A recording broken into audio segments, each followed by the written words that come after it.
Russia Ukraine যুদ্ধের 4 বছর পেরোলো। ইউরোপের মাটিতে দ্বিতীয় বিশ্বযুদ্ধের পর সবচেয়ে বড় এই সংঘাত আজও থামেনি। শান্তি আলোচনার নানা উদ্যোগ এলেও স্থায়ী সমাধানে পৌঁছাতে পারেনি কোনো দেশ। বিশ্লেষকরা বলছেন শিগগিরই যুদ্ধ শেষ হওয়ার সম্ভাবনা কম। ওরিসুল ইসলামের রিপোর্ট। 2022 সালের 24 ফেব্রুয়ারি রাশিয়ার প্রেসিডেন্ট ভ্লাদিমির পুতিন ইউক্রেনে সামরিক অভিযান শুরুর ঘোষণা দেন। কয়েক ঘন্টার মধ্যেই বিস্ফোরণে কেঁপে ওঠে দেশটির রাজধানী কিয়েভ সহ বিভিন্ন শহর। সেই থেকে শুরু, তারপর কেটে গেছে 4 বছর। ডোনেস্ক ও লুহান্স্ক অঞ্চল হয়ে ওঠে তীব্র সংঘর্ষের কেন্দ্র। দক্ষিণে মারিউপোল ধ্বংসস্তূপে পরিণত হয়। লড়াই চলে খেরসন সহ গুরুত্বপূর্ণ শহরগুলোতে। এখন পর্যন্ত ইউক্রেনের প্রায় 10% ভূখণ্ড দখল করেছে রাশিয়া, যদিও কিছু এলাকা পরে হারাতে হয়েছে মস্কোকে। এছাড়া এই যুদ্ধে দুই দেশের অসংখ্য মানুষ হতাহত হয়। ইউক্রেন থেকে পালিয়ে যায় লাখ লাখ মানুষ। 4 বছর পেরিয়ে গেলেও প্রতিদিনই চলছে ড্রোন ও ক্ষেপণাস্ত্র হামলা। শান্তি আলোচনার নানা উদ্যোগ এলেও স্থায়ী সমাধান এখনও অধরাই। সম্প্রতি জেনেভায় শেষ হওয়া 2 দিনের ত্রিপক্ষীয় বৈঠকে গুরুত্বপূর্ণ অগ্রগতি দাবি করেন মার্কিন বিশেষ দূত স্টিভ উইটকফ। এদিকে যুদ্ধ চালিয়ে নিতে ইউক্রেন এখন অনেকটাই নির্ভর করছে ইউরোপীয় মিত্রদের উপর। চলতি বছরের জানুয়ারিতে ইউরোপীয় ইউনিয়ন প্রায় 90 বিলিয়ন ইউরো ঋণ অনুমোদন করেছে, যা 2027 সাল পর্যন্ত সামরিক ও রাষ্ট্রীয় ব্যয় মেটাতে সহায়তা করবে। তবে যুদ্ধবন্ধ নিয়ে অনিশ্চয়তা কাটেনি। বিশ্লেষকরা বলছেন শিগগিরই যুদ্ধ শেষ হওয়ার সম্ভাবনা কম। হয়তো কোনো এক সময় যুদ্ধবিরতি হবে, আবার খুলে যেতে পারে ভবিষ্যতে আরেকটি সংঘাতের পথও। অরিসুল ইসলাম, 71। যুদ্ধের 4 বছর পূর্তির আগের দিনই ইউক্রেনের ওডেসা এবং জাপোরিজিয়ায় ব্যাপক ড্রোন হামলা চালিয়েছে রাশিয়া। এতে অন্তত 4 জন নিহত হয়েছেন, আহত হয়েছেন বেশ কয়েকজন। রবিবার মধ্যরাতে এই দুই অঞ্চলে রাশিয়া হামলা চালায় বলে জানিয়েছে সংবাদ মাধ্যম আল জাজিরা। এর মধ্যে বন্দর নগরী ওডেসার জ্বালানি স্থাপনা এবং বেসামরিক অবকাঠামোকে লক্ষ্য করে হামলা চালিয়েছে রুশ সেনারা। এতে প্রশাসনিক ভবন, গাড়ির শোরুম ও একাধিক যানবাহন ক্ষতিগ্রস্ত হয়েছে। এছাড়া জাপোরিজিয়ার প্রায় অর্ধশত বাড়িতে রাশিয়া হামলা চালিয়েছে বলে দাবি করেছেন আঞ্চলিক গভর্নর ইভান ফেডরোভ। একই দিনে উত্তরাঞ্চলের খার্কিভের একটি জেলায় ক্ষেপণাস্ত্র হামলা হয়েছে। তবে রাশিয়ার বেশ কিছু হামলা প্রতিরোধ করার দাবি করেছে ইউক্রেন। কিয়েভ জানিয়েছে এদিন তারা শতাধিক রুশ ড্রোন ভূপাতিত করেছে। রুশ প্রেসিডেন্ট ভ্লাদিমির পুতিন তৃতীয় বিশ্বযুদ্ধ শুরু করেছেন বলে মন্তব্য করেছেন ইউক্রেনের প্রেসিডেন্ট ভলোদিমির জেলেনস্কি।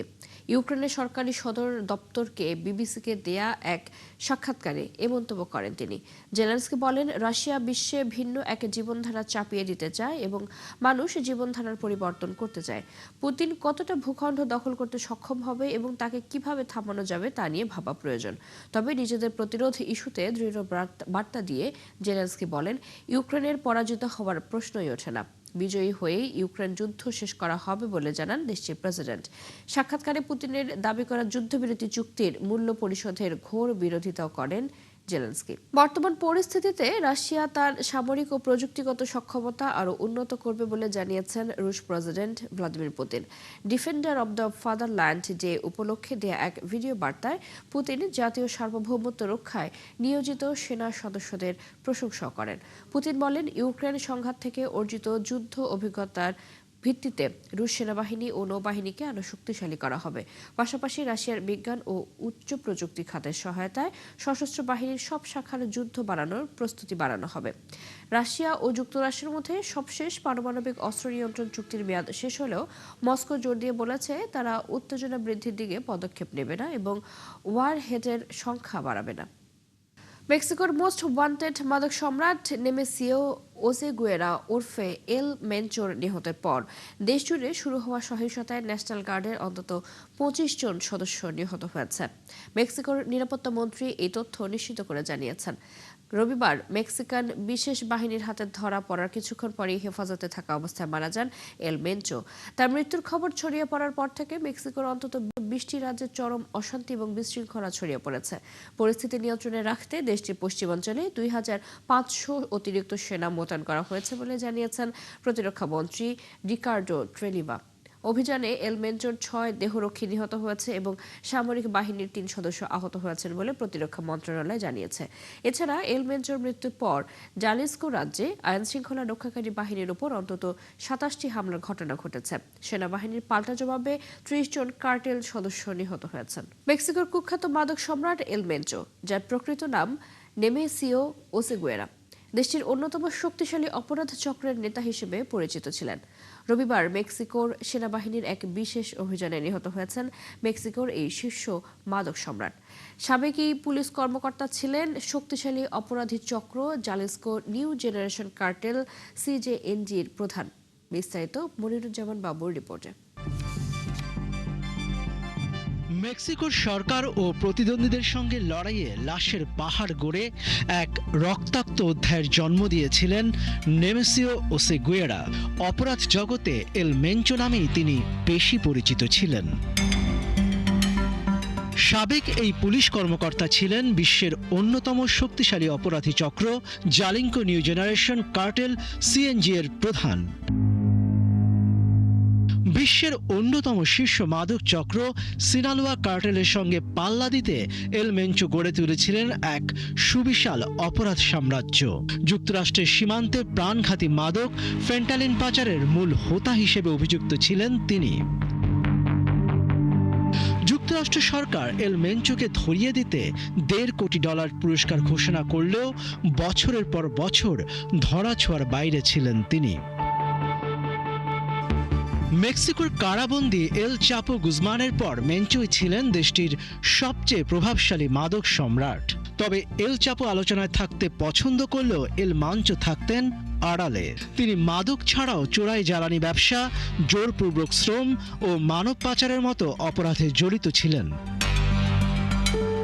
1966 সালে মিশোয়াকান রাজ্যের এক দুর্গম ও দরিদ্র গ্রামে এল মেঞ্চোর জন্ম। ছোটবেলায় কৃষিকাজ করতেন তিনি। পরে উন্নত জীবন জীবিকার সন্ধানে যুক্তরাষ্ট্রে পাড়ি জমান, কিন্তু সেখানে তিনি হেরোইন ব্যবসায় জড়িয়ে পড়েন। গ্রেপ্তার হয়ে কারাভোগ করেন এবং পরে তাঁকে মেক্সিকোতে ফেরত পাঠানো হয়। মেক্সিকোতে ফিরে মেঞ্চো পুলিশ বাহিনীতে যোগ দেন, কিন্তু অপরাধের নেশা তাকে ছাড়েনি। পুলিশের চাকরি ছেড়ে তিনি মিলেনীয় কার্টেলে যোগ দেন এবং দুর্ধর্ষ ভাড়াটে খুনি থেকে কার্টেলের গুরুত্বপূর্ণ ব্যক্তি হয়ে ওঠেন। কিন্তু মিলেনীয় কার্টেলের দখল নিতে ব্যর্থ হয়ে তিনি নিজেই সিজেএনজি প্রতিষ্ঠা করেন। এল মেঞ্চোর এই রক্তাক্ত বিদায় মেক্সিকোর মাদক যুদ্ধের ইতিহাসে এক বড় মাইল ফলক হিসেবে দেখা হচ্ছে। মনিরুজ্জামান বাবু, ৭১। এক দশকের মধ্যে সবচেয়ে শক্তিশালী শীতকালীন তুষারঝড়ে স্থবির হয়ে পড়েছে যুক্তরাষ্ট্রের উত্তর পূর্বাঞ্চল। ম্যাসাচুসেটস, নিউ জার্সি এবং রোড আইল্যান্ড সহ একাধিক অঙ্গরাজ্যে জরুরি অবস্থা জারি করা হয়েছে। বন্ধ ঘোষণা করা হয়েছে এসব রাজ্যের স্কুল। 6 লাখের বেশি ঘরবাড়ি ও ব্যবসা প্রতিষ্ঠান বিদ্যুৎবিহীন হয়ে পড়েছে। কয়েকটি এলাকায় 55 সেন্টিমিটার পর্যন্ত তুষারপাত হয়েছে বলে জানিয়েছে স্থানীয় আবহাওয়া বিভাগ। যুক্তরাষ্ট্রের বিভিন্ন বিমানবন্দরে বাতিল হয়েছে 5,000-এর বেশি ফ্লাইট। ডোনাল্ড ট্রাম্পের আরোপিত পাল্টা শুল্ক আদায় বন্ধ করতে যাচ্ছে যুক্তরাষ্ট্রের সরকারি সংস্থা customs and border protection CPB. আন্তর্জাতিক জরুরি অর্থনৈতিক ক্ষমতা আইন অনুযায়ী এটি করতে যাচ্ছে সিপিবি। ট্রাম্পের পাল্টা শুল্ক আরোপ অবৈধ ঘোষণা করে সুপ্রিম কোর্ট রায় দেওয়ার প্রেক্ষিতে এই পদক্ষেপ নিতে যাচ্ছে সংস্থাটি। তারা জানিয়েছে মঙ্গলবার থেকে ট্রাম্প প্রশাসনের আইইইপিএ সংক্রান্ত সব শুল্ক কোড নিষ্ক্রিয় করা হবে, কিন্তু এই শুল্ক আদায় বন্ধের সিদ্ধান্ত ট্রাম্পের আরোপিত অন্যান্য শুল্কে প্রভাব পড়বে না। মার্কিন প্রেসিডেন্ট ডোনাল্ড ট্রাম্পের বৈশ্বিক শুল্ক কর্মসূচির বিরুদ্ধে গত সপ্তাহে সুপ্রিম কোর্ট রায় দেওয়ার পর সোমবার আবারও আদালতের তীব্র নিন্দা জানিয়েছেন তিনি। আদালতের রায়কে পাশ কাটিয়ে অন্যান্য আইনি ক্ষমতার আওতায় উচ্চ ও কঠোর শুল্ক আরোপের হুঁশিয়ারি দিয়েছেন। সামাজিক যোগাযোগ মাধ্যম এক্সে এক পোস্টে ট্রাম্প লেখেন, আইনি নিশ্চয়তা বজায় রেখে শুল্কগুলোকে প্রাথমিক ব্যবহৃত শুল্কের চেয়েও অনেক বেশি শক্তিশালী ও কঠোরভাবে ব্যবহার করা যেতে পারে। বিভিন্ন দেশকে সতর্ক করে দিয়ে বলেছেন, সুপ্রিম কোর্টের রায়ের ফলে যুক্তরাষ্ট্রের সাথে চলমান বাণিজ্য আলোচনা থেকে তারা পিছু হটলে তিনি দেশগুলোর পণ্যের উপর আরও উচ্চ শুল্ক আরোপ করবেন ভিন্ন বাণিজ্য আইনের আওতায়। আবারও উত্তর কোরিয়ার ওয়ার্কার্স পার্টির প্রধান নির্বাচিত হলেন সর্বোচ্চ নেতা কিম জন উং। এর মধ্য দিয়ে তার টানা 15 বছর শাসনের মেয়াদ আরও দীর্ঘায়িত হলো। গত রবিবার দলীয় কংগ্রেসের 4র্থ দিনের নির্বাচন হয়। ওই সম্মেলনে দলের কেন্দ্রীয় কমিটির সদস্যদেরও নির্বাচন করা হয়েছে। পাশাপাশি দলের কিছু নিয়মেও আনা হয়েছে পরিবর্তন। বিস্তারিত নাহিদা রিন্থির রিপোর্টে।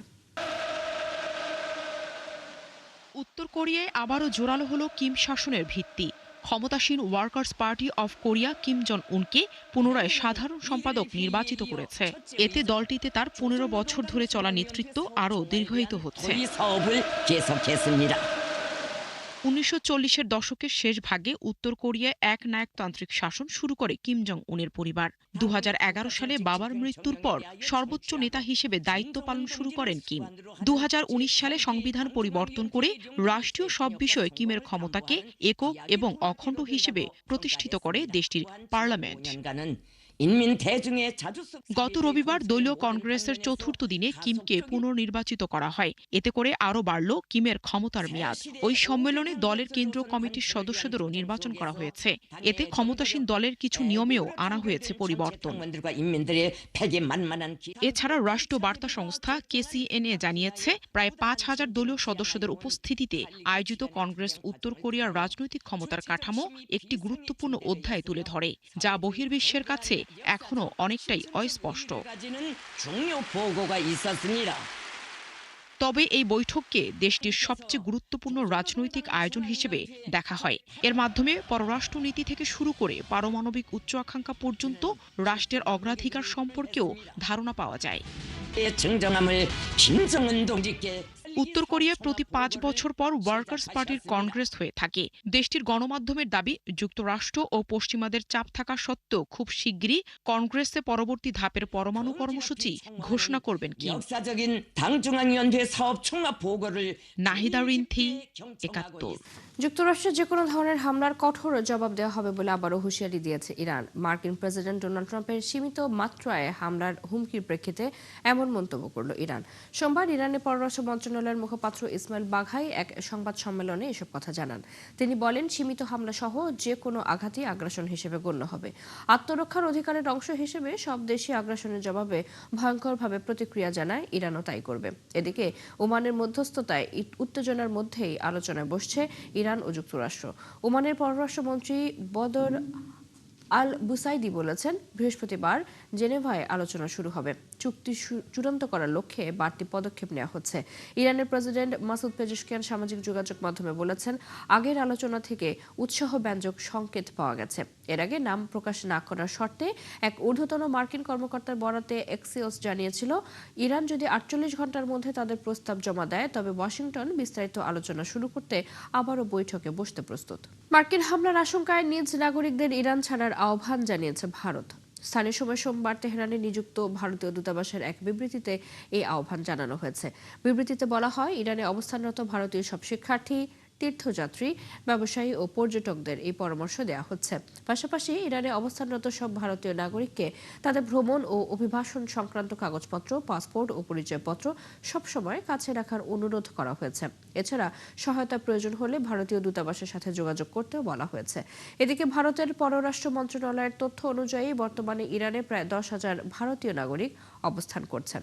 ভারতের ঝাড়খণ্ডের চাতরা জেলায় 7 জন আরোহী নিয়ে একটি এয়ার অ্যাম্বুলেন্স বিধ্বস্ত হয়েছে। এই দুর্ঘটনায় বিমানটির সব আরোহী নিহত হয়েছেন।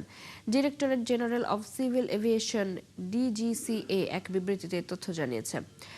রেডবার্ড এয়ারওয়েজ প্রাইভেট লিমিটেড পরিচালিত একটি বিচক্রাফট C-90 বিমানটি সোমবার সন্ধ্যা 7:11 ঝাড়খণ্ডের রাজধানী রাঁচি থেকে দিল্লির উদ্দেশ্যে রওনা করে। উড্ডয়নের প্রায় 23 মিনিট পর বিমানটির সাথে রাডার ও যোগাযোগ বিচ্ছিন্ন হয়ে যায়। বিবৃতিতে বলা হয়, কলকাতার এয়ার ট্রাফিক কন্ট্রোলের সাথে যোগাযোগ স্থাপনের স্থানীয় সময়ে সন্ধ্যা 7:34 বারাণসীর প্রায় 100 নটিক্যাল মাইল দক্ষিণ পূর্বে বিমানটি রাডার ও যোগাযোগ থেকে বিচ্ছিন্ন হয়। DGCA জানায়, অনুসন্ধান ও উদ্ধারকারী দল ঘটনাস্থলে দুর্ঘটনার কারণ অনুসন্ধান করছে। এছাড়া aircraft accident investigation bureau AAIB এর একটি দল পাঠানো হচ্ছে। ভারতের রাজস্থানের থর মরুভূমির বুক চিরে জেগে ওঠা 900 বছরের পুরনো জয়সলমীর দুর্গ, সোনার কেল্লা বা গোল্ডেন ফোর্ট নামে পরিচিত এই দুর্গে ঐতিহ্য মেনে আজও প্রায় 400টি পরিবার বসবাস করছে। ইউনেস্কো ওয়ার্ল্ড হেরিটেজ সাইটের অন্তর্ভুক্ত এই সোনার কেল্লা দেখতে মরুভূমির দুর্গম পথ পাড়ি দিয়ে প্রতি বছর লাখ লাখ পর্যটক আসেন। বিস্তারিত মনিরুজ্জামান বাবুর রিপোর্টে। রাজস্থানের সোনালী বালুরাশির মাঝে দাঁড়িয়ে থাকা জয়সলমীর দুর্গ কেবল একটি পর্যটন কেন্দ্র নয়, বরং এটি ইতিহাসের এক জীবন্ত দলিল। সোনার কেল্লা বা গোল্ডেন ফোর্ট নামে পরিচিত এই দুর্গটি বিশ্বের হাতে গোনা কয়েকটি লিভিং ফোর্ট বা জীবন্ত দুর্গের মধ্যে অন্যতম। প্রায় 900 বছর আগে নির্মিত এই দুর্গের ভেতর আজও প্রজন্মের পর প্রজন্ম ধরে বসবাস করছে হাজার হাজার মানুষ। 1956 সালে রাজা রাওয়াল জয়সল এই দুর্গটি নির্মাণ করেন। হলুদ বেলে পাথরের তৈরি এই দুর্গের দেয়ালগুলো সূর্যের আলোয় ঠিক যেন সোনার মতো জ্বলজ্বল করে, যার কারণে এর নাম হয়েছে সোনার কেল্লা। এটি ইউনেস্কো ওয়ার্ল্ড হেরিটেজ সাইটের অন্তর্ভুক্ত। প্রাচীনকালে রাজা তার সেবায় নিয়োজিত প্রজাদের কাজের ধরন অনুযায়ী দুর্গের ভেতরে থাকার জায়গা বরাদ্দ করেছিলেন। সেই ঐতিহ্য মেনে আজও সেখানে প্রায় 350 থেকে 400টি পরিবার বসবাস করছে। জয়সালমীর দুর্গ এশিয়ার একমাত্র সম্পূর্ণ জনবহুল দুর্গ। সংকীর্ণ গলি, প্রাচীন মন্দির আর সারিবদ্ধ দোকানের ভিড়ে এখানে আধুনিকতার সাথে মিশে আছে শত বছরের ঐতিহ্য। দুর্গের বাসিন্দারা মনে করেন এখানে বসবাস করা এক রাজকীয় অনুভূতির মতো। তাদের দৈনন্দিন জীবন এখন পর্যটকদের সাথে আষ্টে পৃষ্ঠে জড়িয়ে গেছে। মরুভূমির দুর্গম পথ পাড়ি দিয়ে প্রতি বছর লাখ লাখ পর্যটক এই কেল্লা দেখতে আসেন। স্থানীয় বাসিন্দাদের জীবিকা প্রধানত পর্যটনের উপর নির্ভরশীল। ভারত পাকিস্তানের সীমান্তের কাছে থর মরুভূমিতে অবস্থিত এই দুর্গটি আজও তার প্রাচীন গরিমা ধরে রেখেছে। একদিকে ঐতিহ্যের সুরক্ষা আর অন্যদিকে আধুনিক পর্যটন শিল্পের বিকাশ, এই দুয়ের ভারসাম্য বজায় রেখেই টিকে আছে রাজস্থানের এই সোনালী সম্পদ। ইতিহাসের সাক্ষী হয়ে থাকা এই দুর্গটি আজও মনে করিয়ে দেয় যে ঐতিহ্য কেবল পাথরে নয়, বরং মানুষের হৃদয়ে এবং জীবনযাত্রাতেও বেঁচে থাকে। মনিরুজ্জামান বাবু, ৭১। পাকিস্তানের সংসদ বিষয়ক মন্ত্রী তারিক ফজল চৌধুরী বলেছেন, শনিবার পাকিস্তানের বিমান হামলায় আফগানিস্তানে 100 জনেরও বেশি জঙ্গি নিহত হয়েছে। হামলাগুলো সুনির্দিষ্ট এবং গোয়েন্দা তথ্যের ভিত্তিতে করা হয়েছিল বলে তিনি দাবি করেন। তারিক ফজল বলেন, পাকিস্তান কেবল সন্ত্রাসীদের আস্তানা এবং প্রশিক্ষণ শিবিরগুলোকে লক্ষ্য করেই হামলা চালিয়েছিল। গত কয়েক সপ্তাহে পাকিস্তানের বিভিন্ন জায়গায় আত্মঘাতী বোমা হামলার জবাবে এসব বিমান হামলা চালানো হয় বলে দাবি করেন তিনি। তারিক ফজল সতর্ক করে বলেন, যদি আফগানিস্তান থেকে পাকিস্তানের সন্ত্রাসী হামলা অব্যাহত থাকে তাহলে নিজেদের প্রতিরক্ষায় হামলা চালানোর অধিকার আছে তাদের। পাকিস্তানের নিরাপত্তা বাহিনী হোক বা বেসামরিক নাগরিক, প্রতিটি হত্যার প্রতিশোধ নেওয়া হবে বলে জানান তিনি। নেপালে পাহাড়ি সড়ক থেকে একটি যাত্রীবাহী বাস নদীতে পড়ে নারীসহ 19 জন নিহত হয়েছে। এর মধ্যে একজন ব্রিটিশ নাগরিক রয়েছেন। এতে আহত হয়েছে আরও অন্তত 25 জন। তাদের মধ্যে চীনা এবং নিউজিল্যান্ডের নাগরিক রয়েছেন। রবিবার মধ্যরাতে এই দুর্ঘটনা ঘটে। পুলিশ জানায়, প্রায় অর্ধশত যাত্রী নিয়ে বাসটি পর্যটন নগরী পোখরা থেকে রাজধানী কাঠমান্ডুর দিকে যাচ্ছিল। ধাদিং জেলার পাহাড়ি এলাকায় পৌঁছালে বাসটি নিয়ন্ত্রণ হারিয়ে ত্রিশুলি নদীতে পড়ে যায়। পরে খবর পেয়ে উদ্ধার অভিযান শুরু করেন উদ্ধারকারীরা। আহতদের উদ্ধার করে স্থানীয় হাসপাতালে পাঠানো হয়েছে। নিহতদের মধ্যে 9 জনের পরিচয় শনাক্ত করা হয়েছে, বাকিদের শনাক্তের কাজ চলছে। দুর্ঘটনার কারণ জানতে তদন্ত চলছে বলে জানিয়েছে পুলিশ। এ ছিল এখনকার আয়োজনে বিশ্বের আরো নতুন কিছু খবর এবং বিশ্লেষণ নিয়ে দুপুর 1টায় আবার হাজির হবে বিশ্বযোগ। চোখ রাখুন ৭১-এর ফেসবুক পেজে, সাবস্ক্রাইব করুন ৭১-এর ইউটিউব চ্যানেল। ৭১-এর সাথে থাকুন।